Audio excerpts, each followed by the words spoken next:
He came to me and asked me for a loan. I gave him the money, but he played so many games, so I'm coming to collect. Let's pull up the receipts, and I have another receipt that you ain't even prepared for. Why wouldn't she be upset with you, Cody? Because, for one, she's crazy. Like, really, really crazy. Mr. Brown was just a little tight on funds and had asked me if I would be able to help him out. I was going through tough times with my daughter and my son and not able to feed them. Why would you think he'd be able to pay back $1,000 in a week? That's a little outrageous. Plaintiff Quatesha Clark claims her former friend damaged her car. She's suing for $2,470. Defendant Cody Perry claims the plaintiff is crazy and says he doesn't owe her a dime. Please raise your right hand. Do you swear the testimony you're about to give is the truth, the whole truth, and nothing but the truth?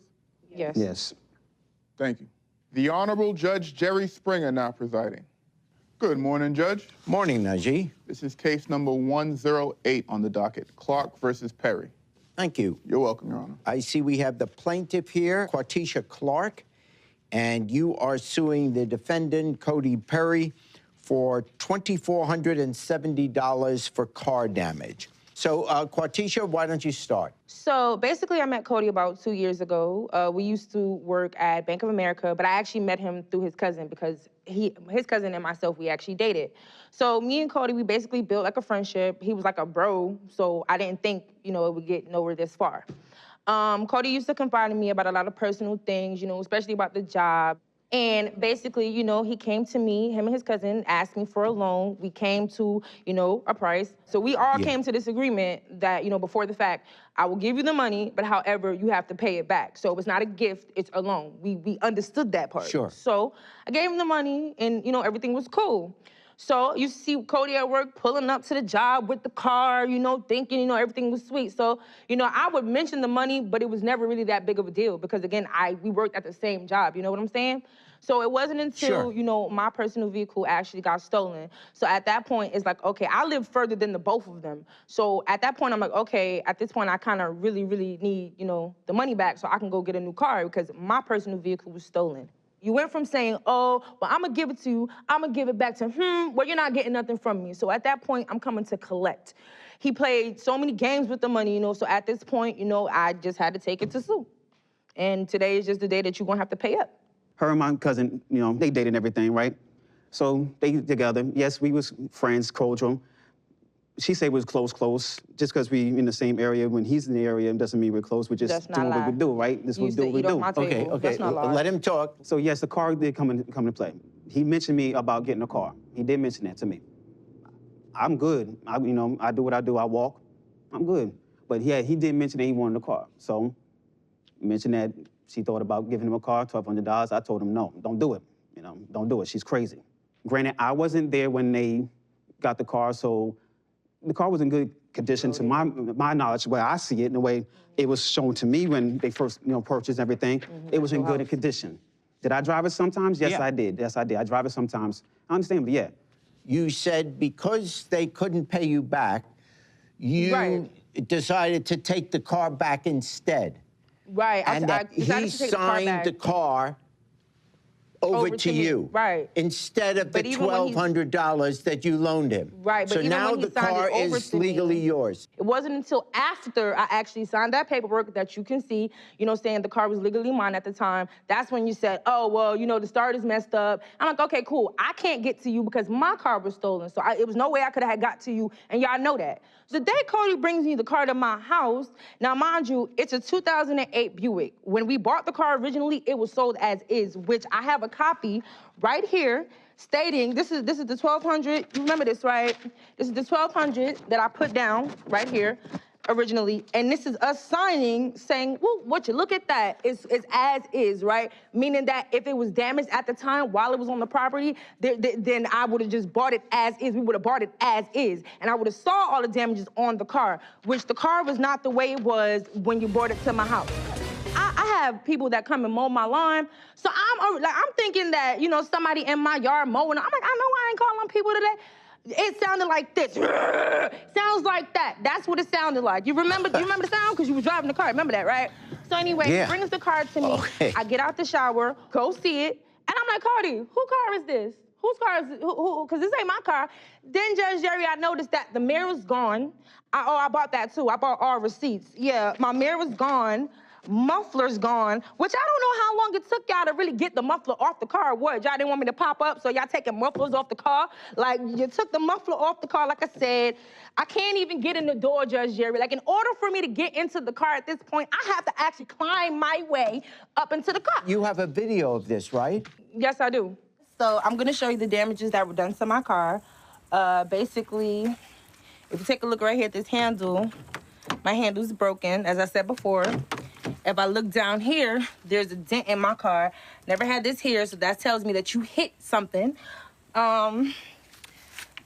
Mirror's gone. Also, there's no muffler on the back of my car. There's nothing down there. So whenever I want to get in my car, because my door's broke, I can either leave this window down and climb through here to get in here, or I could just, you know, leave the door on this side, the window down, and just put my hand through here, just like this, and open it. Now, because my muffler is gone, and I don't know how or who took my muffler off, this is what my car sounds like.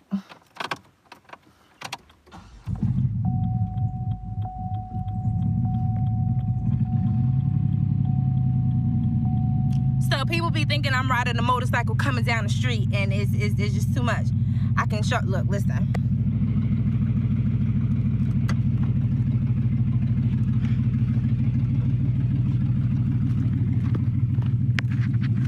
The whole muffler is gone, Jerry. Whole muffler is not under the car.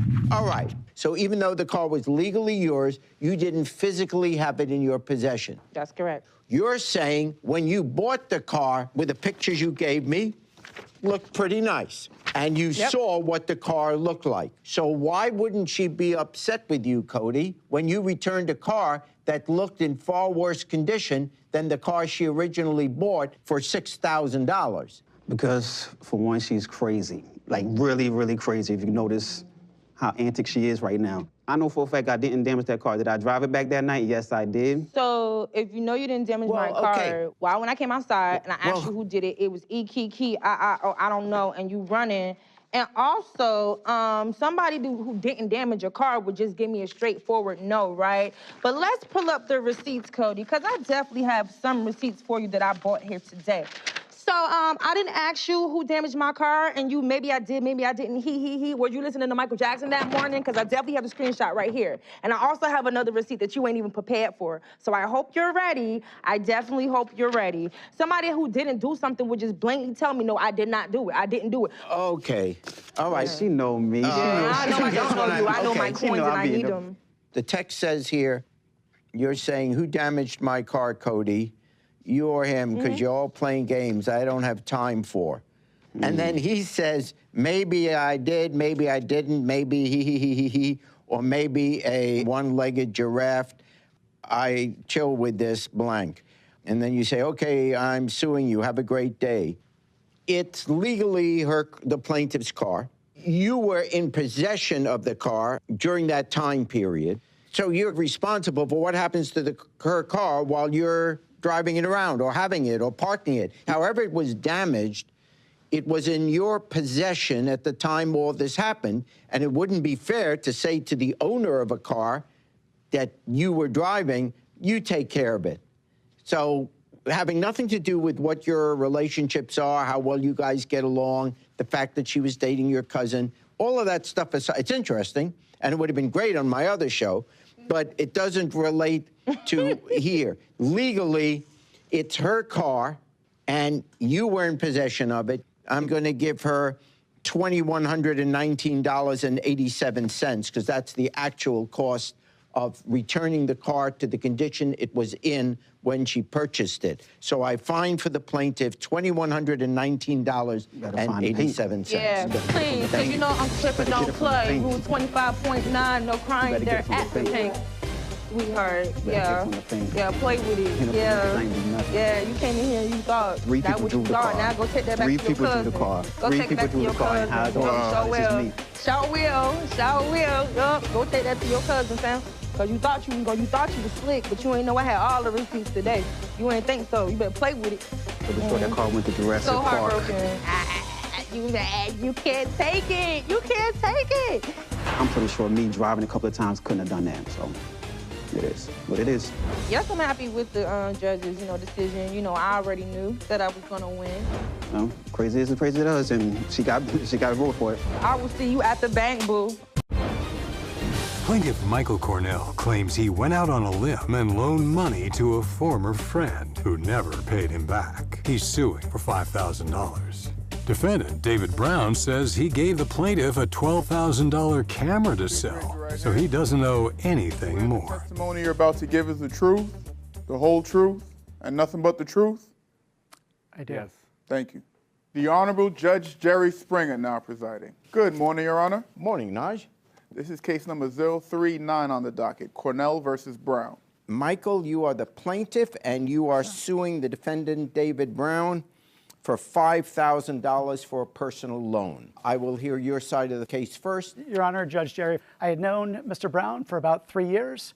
During that time, we had started working on developing a business. It was a arborist, tree-related business. He was just a little tight on funds and had asked me if I would be able to help him out with a personal loan. What business were the two of you involved in?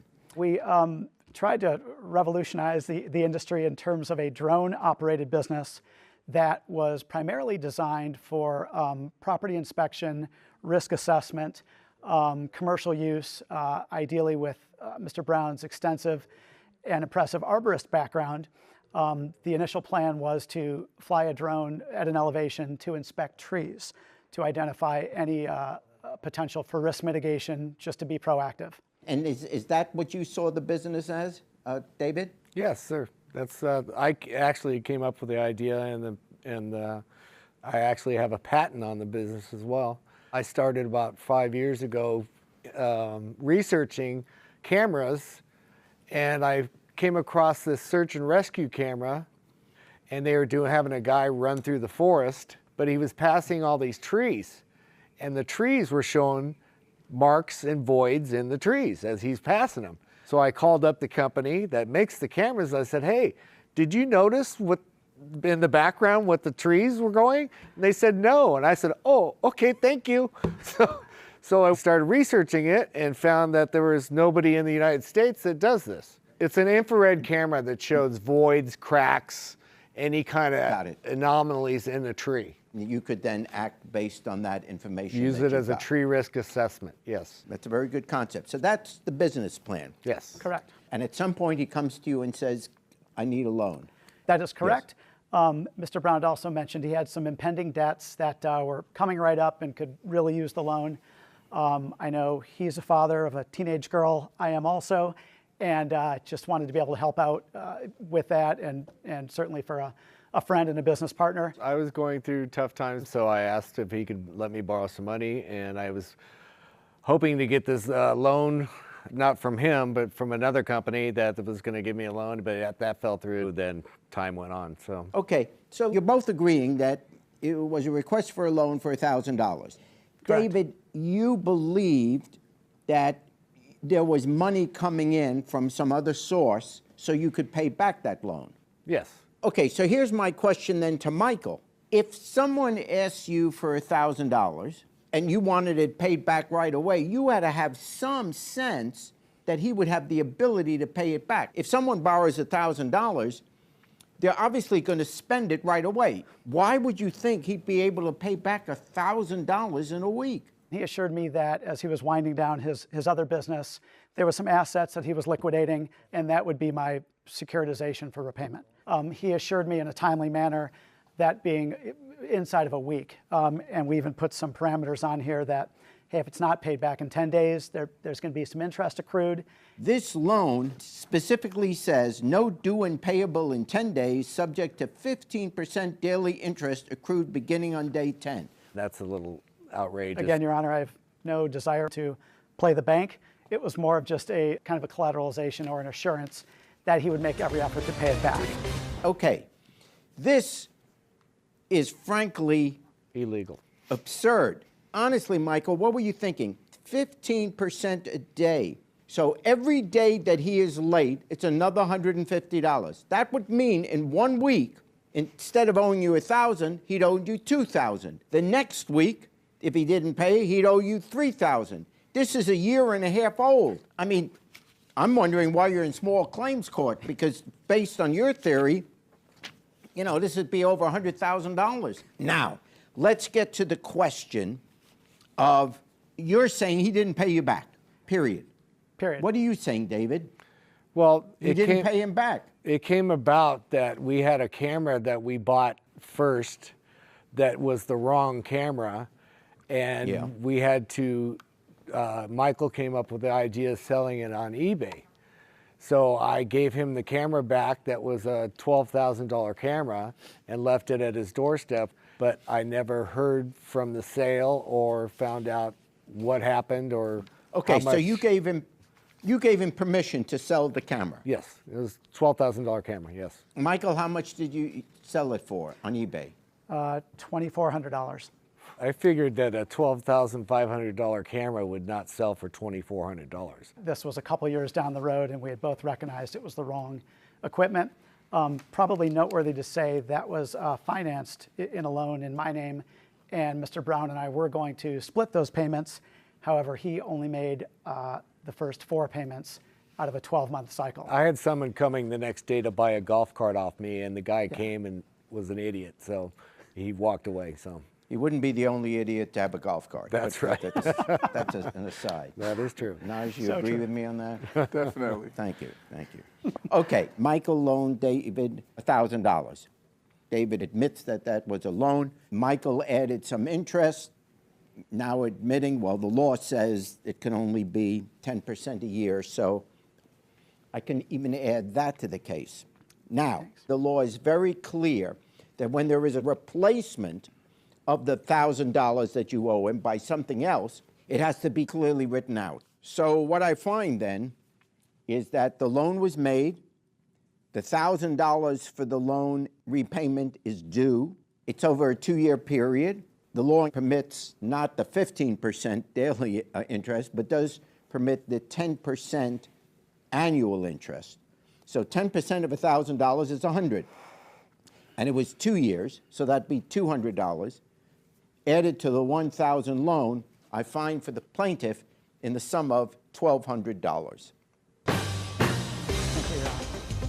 camera was $12,500, and it's kind of hard to believe that it was sold for, $2,400. I wish Mr. Brown all the best in his endeavors, and hopefully he can take that idea with a lot of potential going forward. If I run across him, no hard feelings. It was also exciting meeting Judge Jerry. Very, very great to see him getting back to his law roots and practicing in his degree from Northwestern.